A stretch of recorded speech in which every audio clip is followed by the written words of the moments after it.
Parágrafo 302. Vamos partilhar? Catequese do Papa Francisco.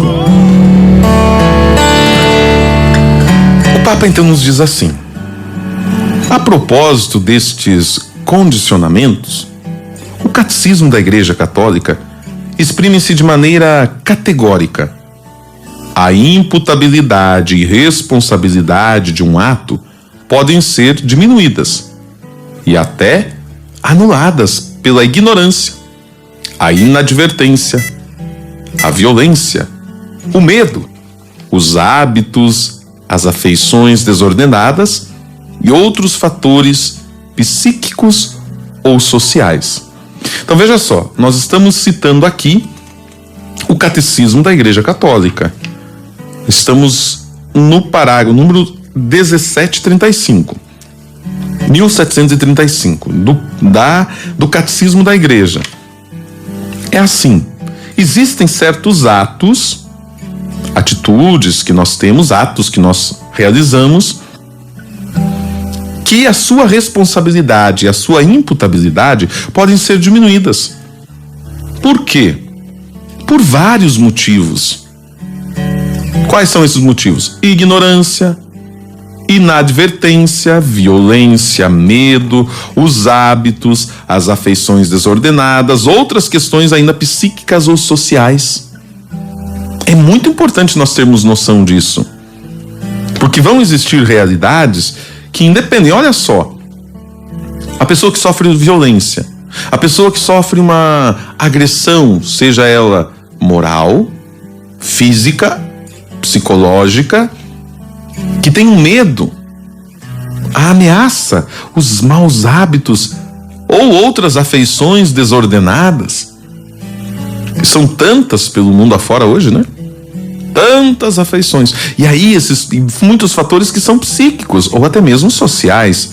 Então tudo isso deve ser levado em conta na hora de nós responsabilizarmos alguém por uma atitude.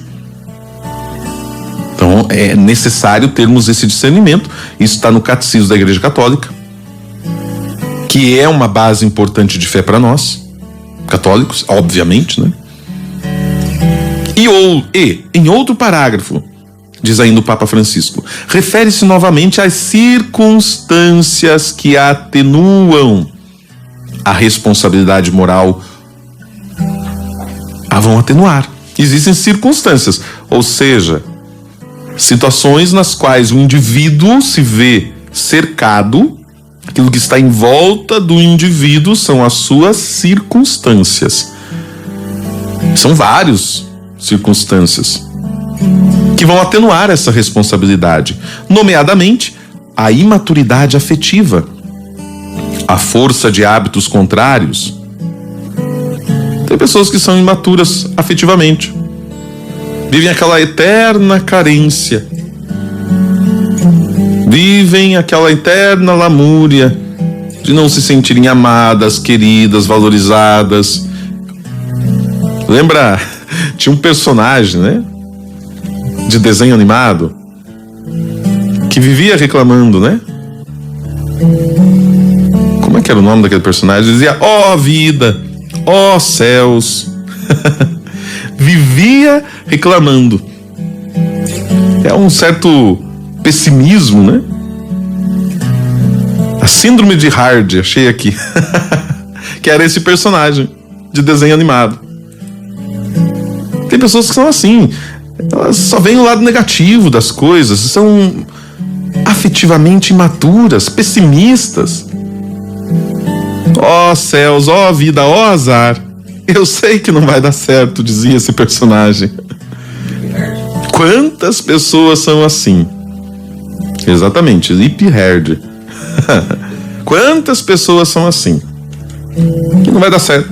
Então, existe aí uma imaturidade afetiva. A força de hábitos contrários. Imaginemos só uma criança que a vida toda viu os seus pais vivendo uma sexualidade profundamente depravada, numa suposta liberdade, num suposto relacionamento aberto. Capeta adora isso, né? Ela foi formada dentro dessa realidade. Desde muito pequena, ela foi estimulada sexualmente. Força de hábitos contrários. Não estou dizendo que é impossível, para Deus nada é impossível, nós sabemos disso. Mas dentro dessa realidade, para essa pessoa viver a castidade ou viver o celibato, nem falo de celibato, já digo a castidade, é algo muito mais difícil. São Paulo nos dizia, né? Existem pessoas que não foram feitas para casar. E aí? Está lá na Bíblia. Paulo vai nos alertar sobre esta realidade. 1 Coríntios 7. Tem pessoas que não devem se casar. Tem pessoas que não conseguem ficar solteiras. Já é outro extremo, Paulo também fala. Daquelas que ficam ardendo de desejos. O estado de angústia. A gente sabe que hoje a angústia é uma situação é uma questão de saúde pública hoje. Ela não tem muitas raízes, não tem muita explicação, ainda não tem muitos estudos e outros fatores psíquicos ou sociais. Tudo isso, gente, baseado no catecismo da igreja. Por isso, diz o Papa, por essa razão, um juízo negativo sobre uma situação objetiva não implica um juízo sobre a imputabilidade ou a culpabilidade da pessoa envolvida. Então, todas essas realidades, não basta a gente olhar e dizer essa pessoa, ela é pecadora, ela é errada porque ela traiu, porque ela separou, porque ela vive essa situação irregular. Nós estamos fazendo um juízo, porque não conhecemos a história, nunca ouvimos a vida da pessoa, e aí o Papa vai falar de todas essas circunstâncias aqui, de todas essas atenuantes. É disso que está falando esse trecho, os atenuantes.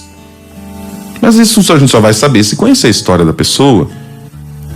No contexto dessas convicções, considero muito apropriado que muitos padres sinodais quiseram sustentar. E aí o Papa vai citar então o que eles falaram, abre aspas. Em determinadas circunstâncias, as pessoas encontram grandes dificuldades de agir de maneira diversa.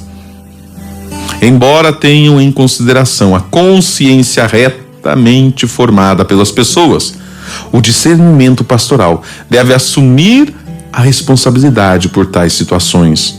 Também as consequências dos gestos realizados não são necessariamente as mesmas em todos os casos. Mais uma vez, nós vamos cair aqui na situação de que cada caso deve ser observado dentro da sua realidade e com muita caridade pastoral. E que não vão valer para todos os casos. Uma situação de uma família não vale a mesma coisa em todos os casos. Ah, mas vocês estão tratando o fulano diferente? Sim, estamos. Por quê? Porque a situação do fulano é diferente, é outra. Cada situação é vista dentro do seu contexto, da sua realidade. O que não podemos fazer é, não podemos ser preconceituosos, não podemos discriminar, não podemos ser violentos, agressivos, mas cada situação vai ser vista dentro da sua realidade. Não são os mesmos gestos, porque não são os mesmos casos e não são as mesmas pessoas. Eu já falei isso outra vez. Não é matemática. Na matemática, 2 vai ser sempre 2. 2 mais 2 vai ser sempre 4. Os números não mudam, não se alteram. Agora, na questão moral, na questão ética, aí nós vamos ter uma gama de circunstâncias, de atenuantes, de fatores, enfim. Essa é a realidade. Cabe a nós, agentes de pastoral, agirmos com caridade e amor em todos os casos.